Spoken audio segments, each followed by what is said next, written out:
বস্তায় আদা চাষ করে লাভবান হচ্ছেন অনেক কৃষক, বিশেষ করে অল্প জমি কিংবা বাড়ির আঙিনার ফাঁকা জায়গা ব্যবহার করে এই চাষ পদ্ধতি এখন বেশ জনপ্রিয় হয়ে উঠছে। ধামরাইয়ের বান্নন গ্রামের এক কলেজ শিক্ষকও বেছে নিয়েছেন এই পথ। অবসরপ্রাপ্ত পুলিশ সদস্য বাবাকে সঙ্গে নিয়ে তিনি গত 2 বছর ধরে আদা চাষ করছেন। গত বছর 750 বস্তা আদা চাষ করে তাতে মোটামুটি লাভবান। এই ক্ষেত্রে যে প্রতি বস্তা তার অনুমান 25 থেকে 30 টাকা খরচ হয় বিভিন্ন খাতে, তাতে শেষ পর্যন্ত দেখা গেল যে আদার ফলন হয় তাতে প্রায় 1 কেজির মতো হয়, এতে 70-80 টাকার মতো বিক্রি হয়। খুব বেশি খরচ ছাড়াই সহজ উপায়ে বস্তায় আদা চাষ করা সম্ভব।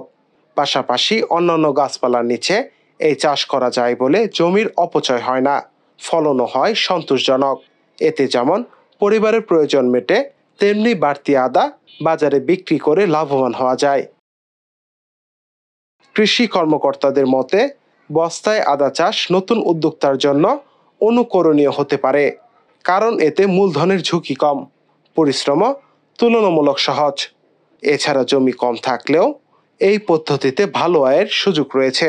30 থেকে 35 টাকার মতো হয়েছে সব জৈব সার, রাসায়নিক সার দিয়ে।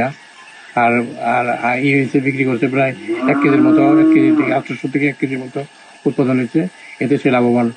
সফলতার গল্প শুনে আশেপাশের অনেক কৃষকও এখন অনুপ্রাণিত হচ্ছেন। ফলে ধামরাই সহ আশেপাশের এলাকায় বস্তায় আদা চাষ দ্রুত জনপ্রিয় হয়ে উঠছে।